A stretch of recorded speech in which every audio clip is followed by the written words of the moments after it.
Драги приятели, изпаднал съм в страхотна депресия, защото много работя, а малко почивам. И това, като си го мисля непрекъснато,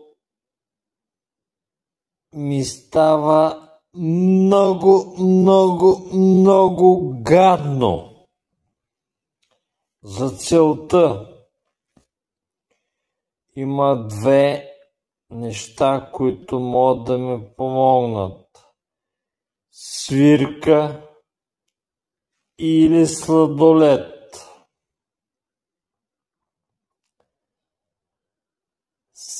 Сега имам сладолед, ще хапна да